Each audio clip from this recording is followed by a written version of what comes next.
Hi, I'm your host, Rick Sessinghaus, and excited to launch Flow Golf Podcast. Each episode, we will share stories, interview experts, and share cutting-edge strategies for peak performance. Here's my co-host, Hallam Morgan, to explain more about Flow Code Golf. Thanks, Rick. Flow Code Golf is a framework of strategies, principles, and techniques that take us from fear to the state of flow, the state of optimal performance, and the zone where we play our best golf. You can find out more about Flow Code Golf at www.flowcode.golf. And I just want to finish up by saying this podcast is as much your podcast as it is ours. So please ask questions, provide feedback, and get engaged. I hope you enjoyed today's episode.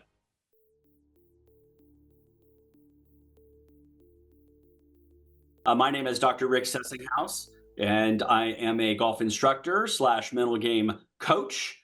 And really looking forward to sharing some principles this evening about the side of the game, especially for you juniors out there. I've got my partner in crime, Josh Alpert here, who will also be helping us today. Josh is one of the top instructors in the country and has been recognized by the Southern California PGA as a Teacher of the Year. Has one of the most robust junior academies there are around. He'll be talking a little bit more today about his journey with coaching at all different levels and how the mental game comes involved. And then we have Jaden, who's a top junior golfer, many of you know, and happens to be one of my students. And we're going to be talking about how his journey through developing as a player has occurred, with the mental game being part of that. So really excited to be all three of us be able to share information to you, and being able to also tell you a little bit more about what we do here at Flow Code Junior Golf Academy.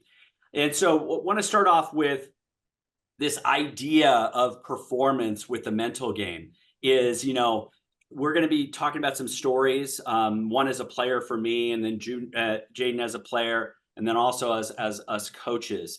Really appreciate you being on today. I know we have a lot of juniors. We have a lot of that are on today. We're going to be talking about some stories, about some concepts about the mental game, and also again about how you can start to train that. So I want to talk about the greatest golf shot I have ever hit. Okay, you ready for that? Okay. So I don't know about you, but are you interested in maybe becoming a college golfer, playing college golf? Probably a lot of you are. Well, I had that same dream. Now, I was not a very good junior golfer, I would admit. I was playing a lot of other sports, but I started to get pretty good at the age of 16 and 17, but I didn't even have a resume for junior golf. So I ended up having a chance to walk on at Division I Cal State Northridge. And how they did it back then was there was one walk-on spot, one spot. So people could come on and try for 4 rounds. Whoever shot the lowest score would get on the team. I go, okay, well, at least I got an opportunity, right? We have a lot of players out there that are recruited and they have great rankings. I had none of that, okay? But it still was a dream of mine. And I remember going into that, and I was just so excited to try to make the college golf team. So for 3 rounds of golf, I was playing some pretty good golf. I was tied for the lead, okay? So it actually came down to just me and this other player by the name of Jim, okay? And so we now teed up in this final round. Low round is getting on the golf team. So for the first 17 holes of that final round, we're tied, okay? And so I'm like, oh my God, one more hole to my dream, right? To my goal. And we was playing a par 5, and we both hit really good drives. We walk on out there, and he hit it just a little bit past me, and I had a decision to make at that. And I don't know about you junior golfers, but have you ever had to make a decision if you should maybe go for it or maybe lay up? Well, here's the situation I had. Second shot, par 5, okay? Ball was slight downslope, okay? We had green. We had a little water just front right and a bunker back left, okay? Little bit of a breeze, not much, okay?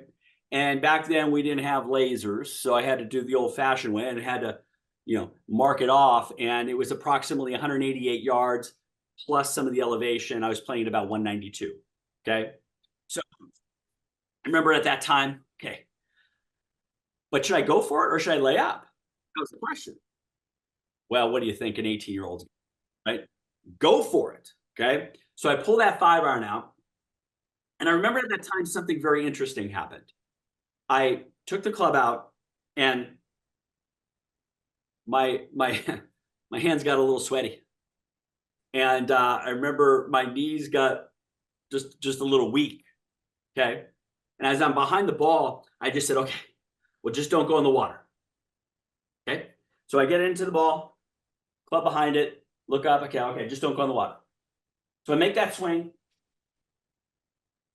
bloop, right in the water. Double bogey.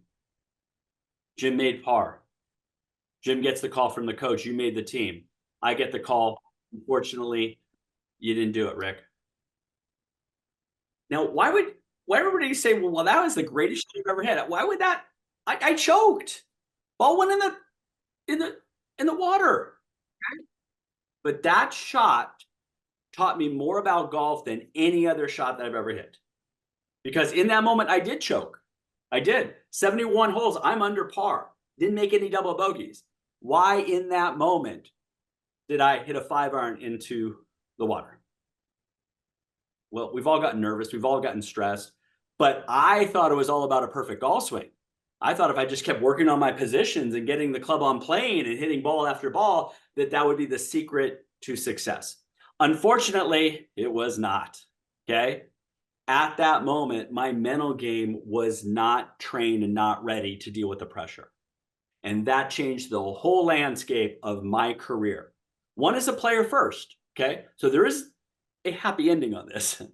I worked my tail off on the mental game and working on playing in tournaments and so on and so forth. And the next year was given another opportunity to walk on. And that time I made it 4 rounds in under par. 2 weeks later, made the travel team. 3 weeks after, got a scholarship and played Division I college golf. Okay.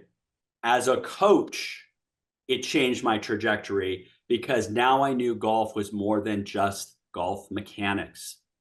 I knew there was something there that was gluing that performance together. And that for me was the mental game. And so, yes, that shot was the greatest because I learned so much from it.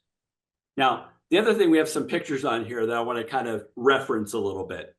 So back in the day, when I was a junior golfer playing high school golf, some people called me the Hulk. Why? Because after poor shots, it was Hulk smash. Okay. I would get mad. I'm not proud of that. Okay. But it would affect my performance. I know working with a lot of juniors, sometimes we get frustrated. We get angry. I get it. I do. But that was affecting my performance. We have another picture here of a gentleman by the name of Colin Morikawa. And this is the trophy at the 2020 PGA Championship, which I was very fortunate to be at. And I've been Colin's coach, his swing coach and mental coach since the age of 8, and have seen him go from that junior golfer to college to pro to one of the best players in the world. And I'll tell you right now, his mental game was good. Okay. But did he have to work on it? He does. And he did.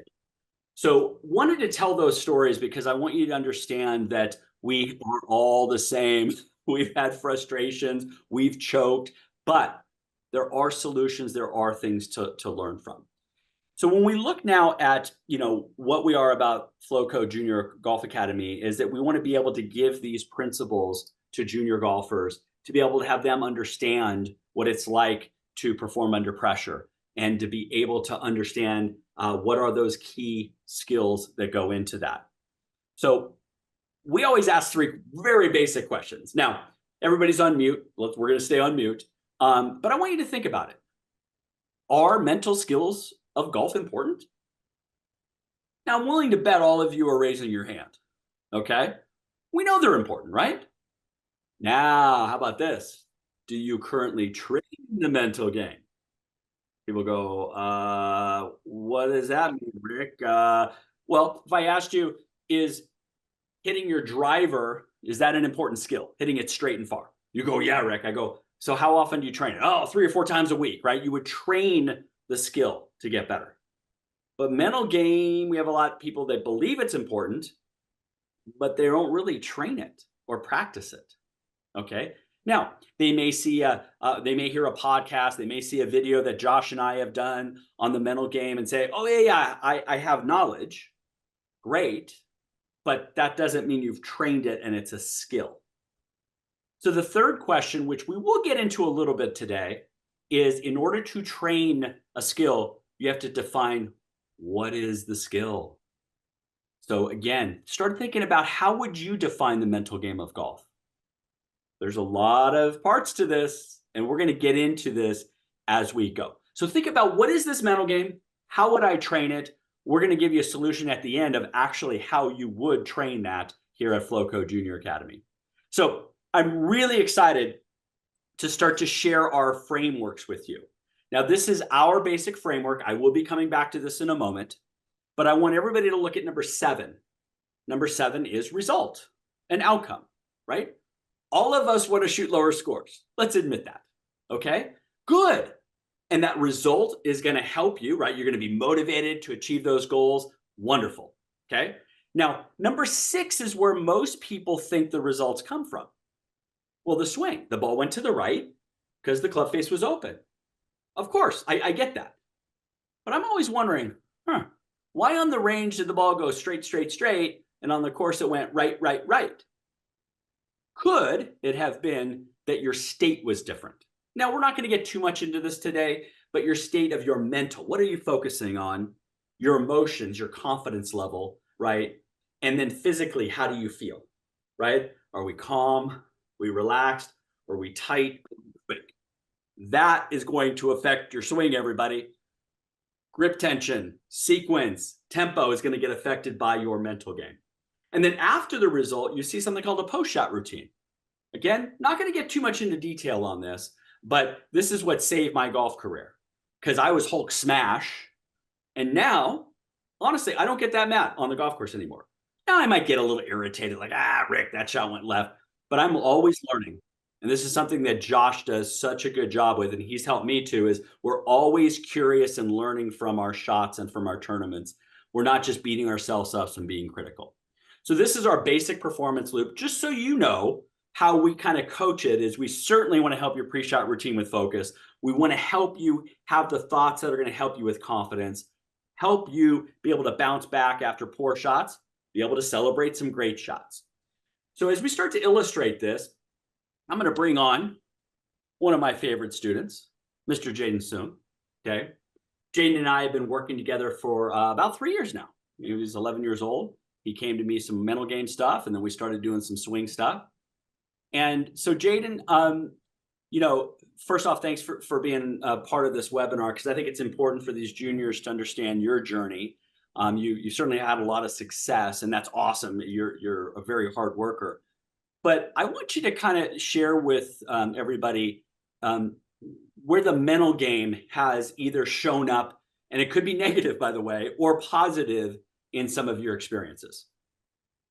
Yeah, I really appreciate you having me, first off. And some tournaments that definitely had some negative and not very positive tournaments happen. But I would say one really, really big one this year for me, that was, I wouldn't say it was negative, but I've definitely had to, fight against adversity and overcome challenges, would be the Curry Cup. As you could see on the left side of the screen, I was with Curry. And although I am holding the trophy, there was a lot of ups and downs and battles throughout that whole tournament. So, I mean, after the first day, I think I was 5 shots behind the leader. And, I was definitely looking down on myself. I was kind of like, man, he's really far ahead of me. And how can I try and chase him, right? I mean, chasing might not be the exact word, but it's more of how can I play my game and understand that, hey, whatever he does, I have to accept and learn and say, what can I do on other holes to try and catch up to him. And I talked to Coach Rick, obviously, before I went out, but it was really my mental game that it was gonna come down to. I mean, it was who can handle the pressure in those situations and who is going to be able to battle and really fight throughout that 18 holes. So starting off, I think after the front nine, I was closing down on him. I was probably 2 shots, maybe 1 shot behind him, and went into the back nine.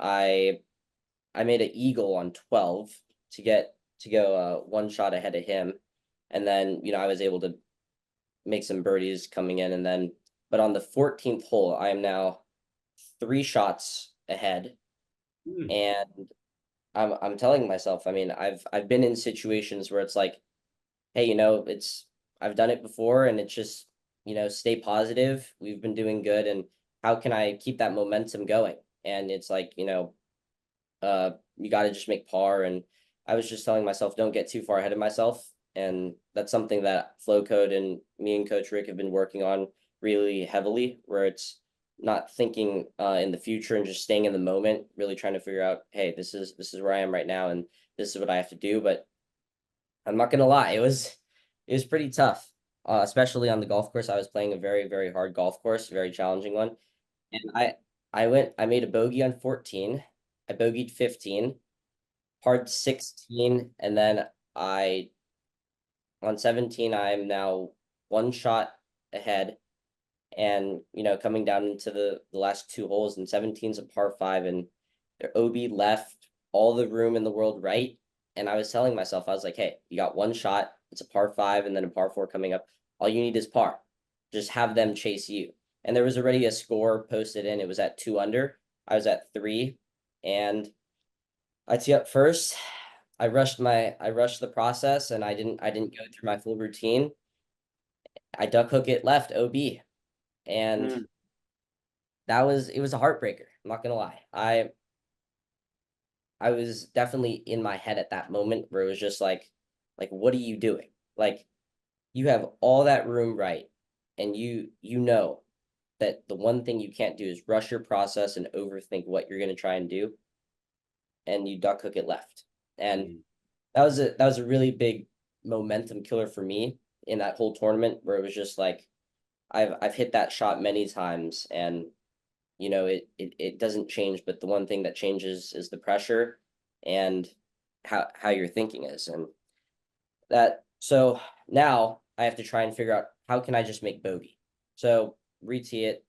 This time I'm able to calm down really and breathe it out. Look, something that has really helped me recently is breathing and looking out into the distance, and that hasn't been easy. Obviously, it doesn't come overnight. It takes a lot of work, a lot of training to really happen, and it's something that has definitely improved my game a lot, my mental game especially.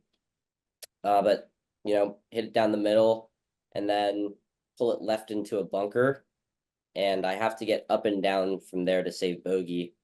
And this is where flow code really came in for me, where it was just, hey, breathe, stay calm. This is, it's not going to be easy, but I have to try and figure out a way, how can I pull this off? And I was able to probably put something to 8 feet and have a right to left slider or bogey, sorry, and then I was able to make that, and that was probably one of the biggest pressure putts I've ever had.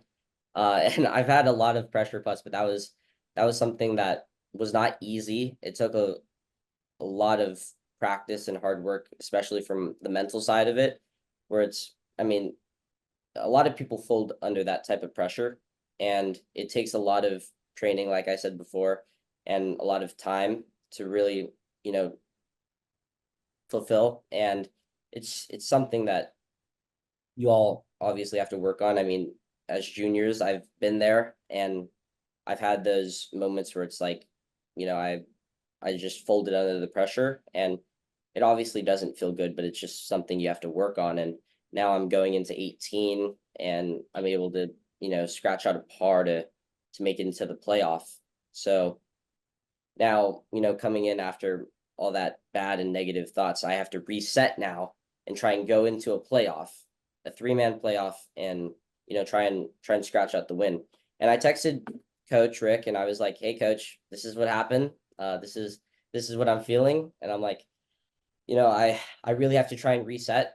And, he obviously gave me some very wise words, and I was able to really breathe it out, reset, and go out there, and I was able to, scratch out the W. And it was it was really hard, definitely from the mental side, and it wasn't easy, but it's something that I've put a lot of time in and a lot of work in, and it really paid off in that moment especially, and I'm very, very glad it did. So that's something that's been really big for me. That's awesome, Jaden. So you said a few things that I want to kind of dig deeper in, and Josh, if you have any other questions, chime in. It was seemed like a very much of a roller coaster ride when it comes to outcome, right? We're behind, then we're way up, then we're kind of tied, and then we're in a playoff. And so I'm not the type that says, "Oh, forget about the outcome in the leaderboard." You know where you stand, okay? And part of that is to just own up to it and be aware that, oh, I'm up, I'm down, I'm up. But and you mentioned on 17 that you probably rush that routine. And guess what? When we rush things, we usually hook it, right? Hands get a little faster. So that's the mental game causing a swing error in that case. You became aware of it. And what I've been proud of you in the last few years is we all make mistakes, everybody, okay? Your ability to manage that. And instead of that compounding with another bad shot and another bad hole, you have found a better way of resetting. And you had to reset after that tee shot. You also had to reset after the 18 holes for the playoff, right? And you and I have talked about something called expanded awareness, which you mentioned, which is sometimes we get in our head so much, everybody, we're looking down at the ground and our head is spinning. Look up and out, okay? Getting like 180-degree out here. Take a breath. Call a timeout on yourself. And you've done a great job of that, Jaden. The other thing that I will say is that you've really done a good job of, using breath work, using these things, as we call them, these little mini timeouts or check-ins, and you've done a really good job of that. You're a competitive golfer, and I love that about you. You want to win. Everybody on this webinar wants to win. We don't always win, okay? You found a way to do that, okay? Is there one or two other things that you can take from that experience before we talk about another experience that you know is going to help you in the future? Yeah. There's definitely a lot of takeaways that I took from that tournament. And I would say the two really big things that I personally took away from the tournament was not getting so far ahead of myself. I mean, I've been working on that a lot recently, and you still have those moments where it's just like, man, you're just thinking ahead of yourself and you're not staying in the moment. And it's definitely hard to do that. I mean, before I was probably thinking like 5 holes ahead of myself, where it's just like I'm just getting way ahead of myself. And now I've been able to obviously dial it back, like maybe a hole, maybe two, if I'm just, really getting ahead of myself. But I'm trying really where I feel like I've played my best golf, where I'm just right in the moment. I'm not thinking past where my shot is right now. And that's something that I'm still really trying to work on, and flow code can definitely help me on, which I've been able to see. And another big takeaway that I would take away is not rushing yourself. I mean, when you're standing on that tee box, and it's just like you practice your routine and stuff, but you just let the pressure get to you. You just rush your routine and you don't go through that full pre-shot routine. You think about, hey, all the things, and then you're saying to yourself, hey, this is the shot I want, and you really focus on that. I kind of, again, got ahead of myself and then rushed it and was saying all the thing I was thinking is just don't go left. And you can't think that when you're right on the tee box and like you're like over the shot and you're like, don't go left, don't go left. It's like you got to focus on that outcome. Where do I want it to go? I want it to go right center. And I'm gonna hit a nice, beautiful over there. That's the result I want to focus on. But you have to make sure that that pre-shot routine and everything before that is good and solid. So that's something that I will also take away from that tournament. That's great. Now, I want to just mention one word, and everybody in the audience, I want you to think about what the word pressure means to you.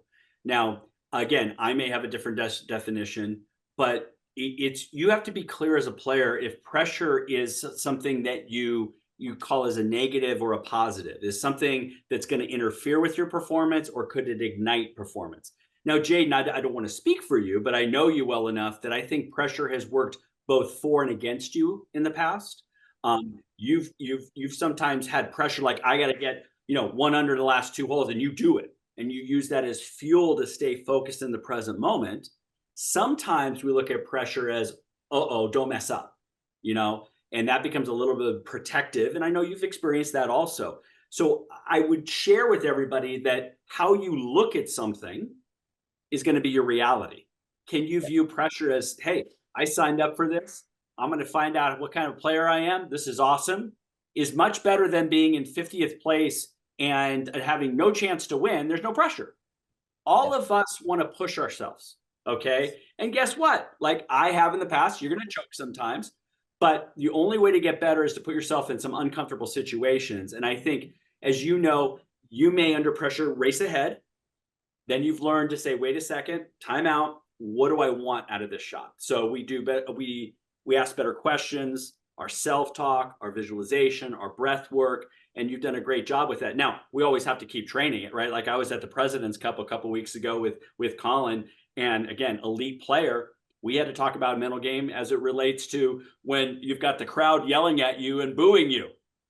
Well, hopefully that doesn't happen in your junior tournaments, everybody, but they were yelling at him, don't miss this putt. It's like, you got to be ready for all kinds of situations, everybody. So being able to be focused and confident and calm is a part of this.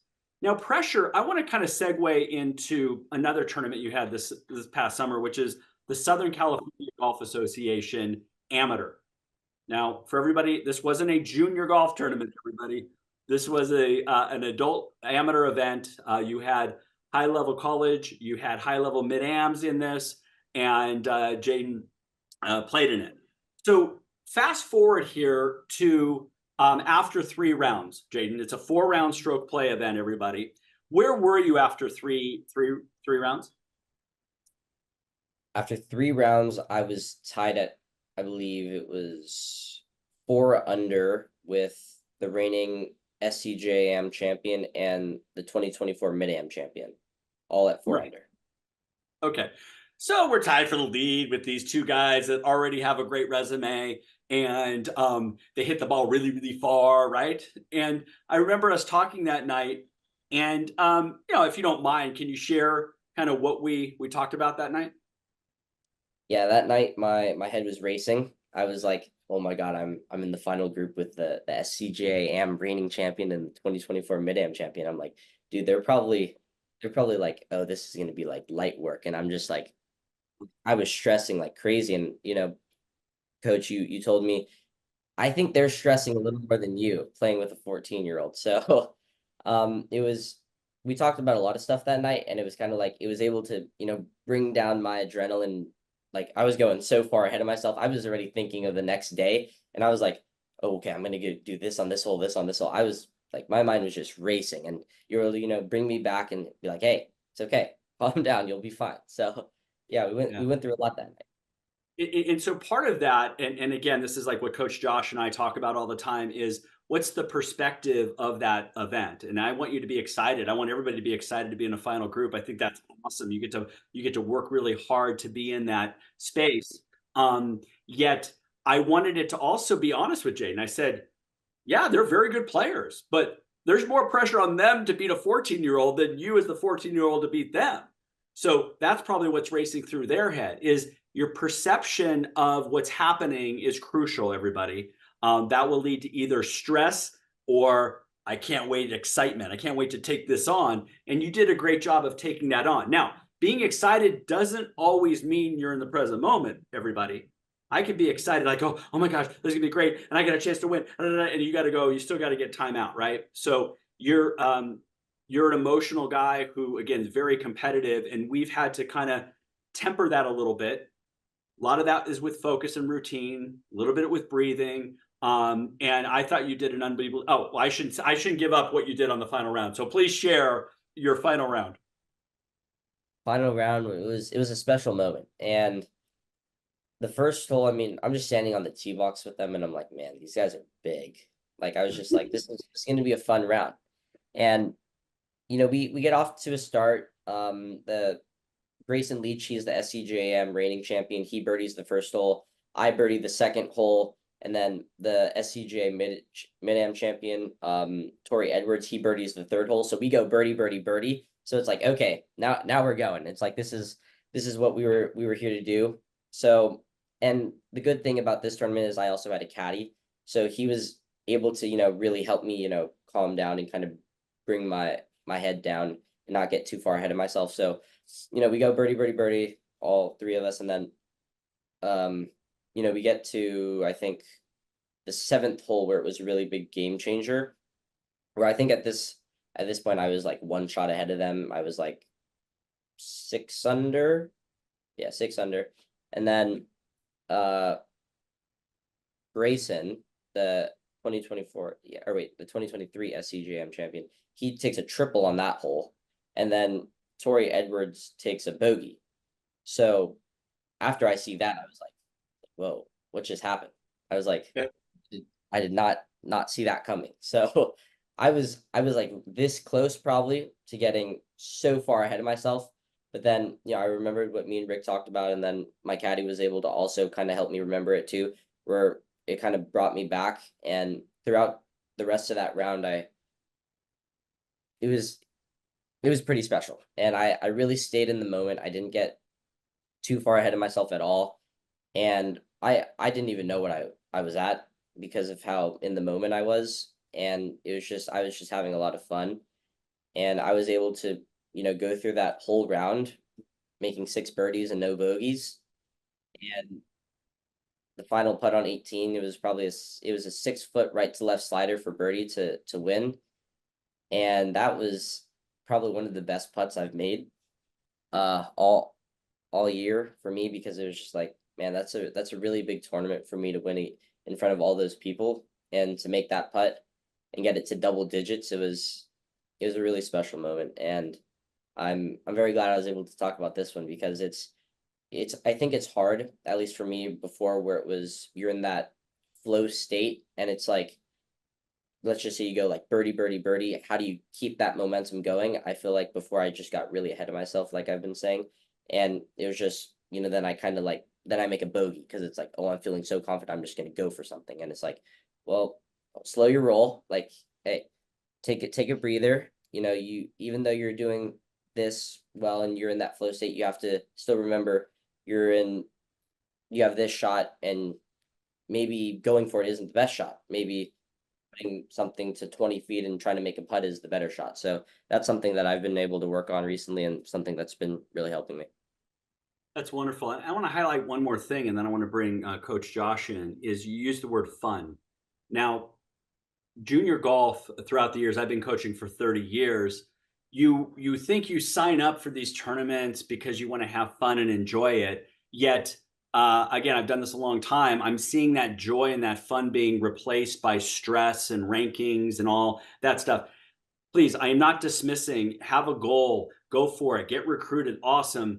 But Josh and I both know that the attitude you bring to playing golf will help your performance. It'll help you learn, right? And fun, I understand when we're playing really well, it's easier to have fun. I get it. But I think it's enjoying the pressure. I think it's enjoying being in that final group and being a little on the stress is okay, by the way. A little stress it'll wake you up. So I'm glad you used the word fun. I know sometimes you've told me you had fun when you didn't win.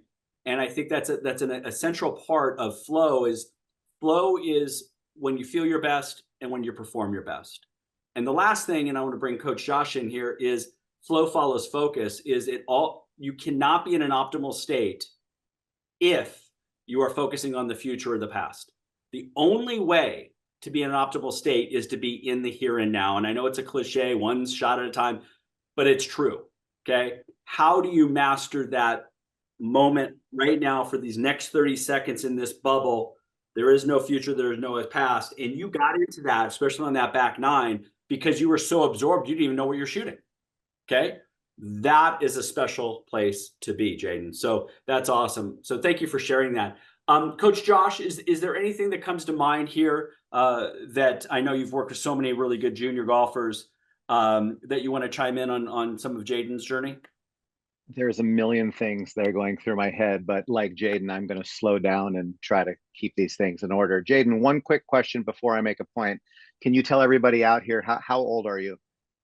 I am 14 years old and I will be turning 15 in about 3.5 months. You're 14, almost 15. When did you start playing golf?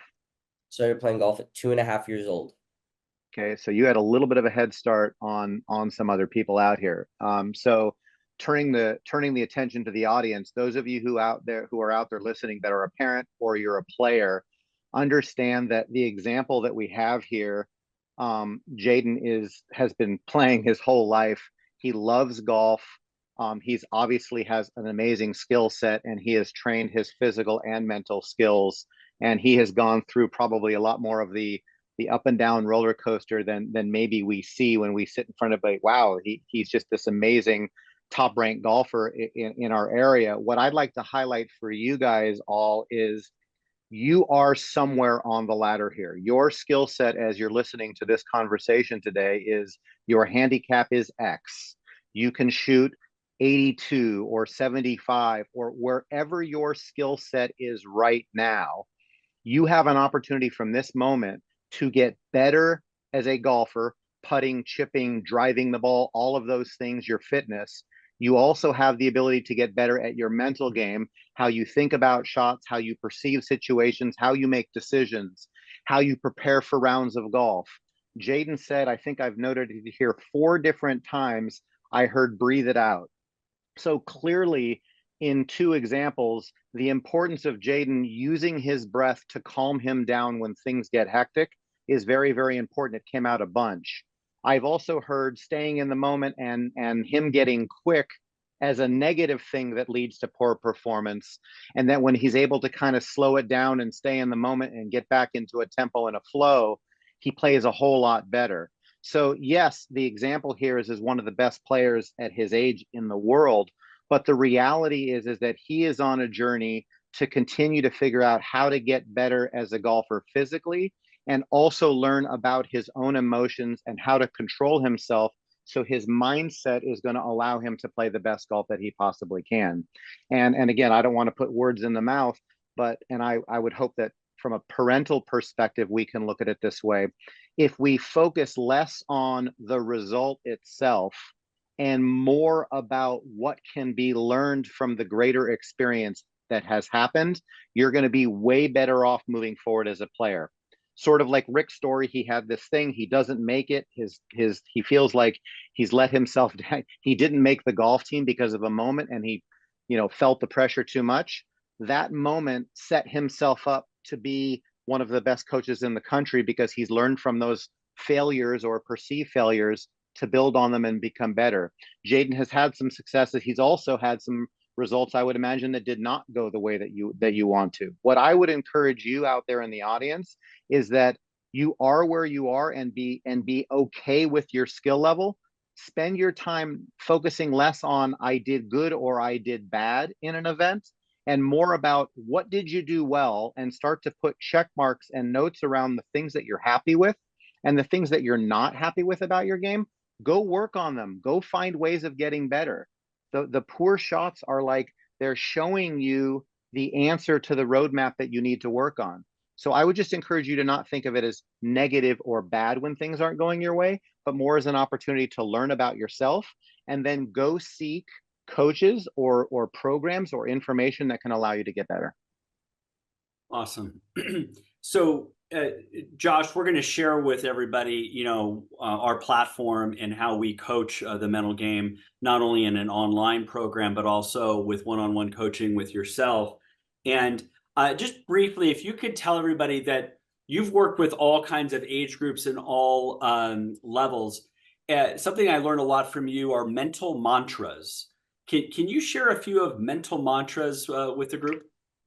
Yes, so we have our Golf Academy mental mantras, and they are simple in nature, but sort of as Jaden is sort of indicating in some of these examples, super powerful. The one that I probably relate to the most, and it's relevant to this conversation, is just simply breath equals calm. Take deep breaths when you're nervous, excited, tense, or scared to achieve a state of calm. Taking deep breaths moves oxygen into your bloodstream, slows your heart rate, and that if you're able to take a calming breath, it allows your mind to work more clearly, and it allows your body to work more fluidly and more freely. I think the crazy part about some of these things is, like anything, if we're talking about taking a deep calming breath before you do a meaningful activity, you might not remember to do it, and it might be sort of a little bit forced initially. But if you really practice these things over and over and over, they become habit forming. I start some of these classworks with some of our summer camps. Kids are 6, 7, 8 years old.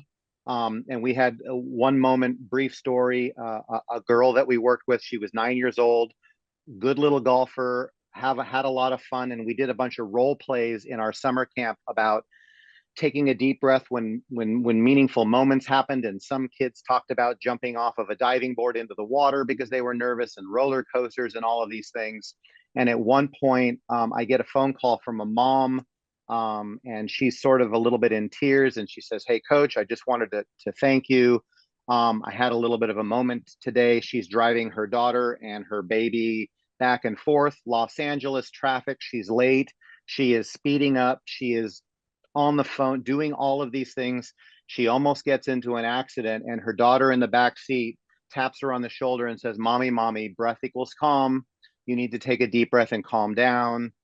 And her mom, kind of had a moment where she's like, "Oh my gosh, I'm like putting my children in danger because I'm racing around in the traffic."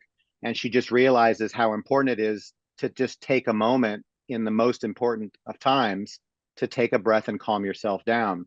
And I think that the greater point of some of these things are the elite players we see on TV. Jaden is an example in the junior realm. When we watch them at their most poised, we see how in control they look to us on television. And the reality is, the reason that they look that calm is because they are utilizing these types of tools, and they are training these types of tools so that when the largest moments happen and the pressure is at their greatest, they have the ability to handle the moment and excel and be amazing. And when you watch people unravel, a lot of what happens is that the moment is actually too big. They can't control their heart rate. Their breath gets too great, and then things speed up, and they hit the shots that you see when people kind of fall apart a lot. So something very simple like breath equals calm. If you are in a moment for the rest of your lives and you're like, man, this is an important putt, and it can remind you to take a breath so that you can put yourself in a better place, then that breath is going to be something that precedes every important moment maybe that you have for the rest of your life. Exactly. And again, these are skills, everyone. And at Flow Code, we have frameworks, we have strategies, but really we're utilizing skills, and breath is a skill. Even though we're doing it all the time, it's the awareness of utilizing it. And that's what's exciting for us at Flow Code, is that, yeah, it might be easy for us to say, yeah, just take a smooth breath before a shot, but it has to be trained. And we believe, and we know, you can train it off of the golf course as a foundation. So when you are under pressure, that becomes your default habit as we go.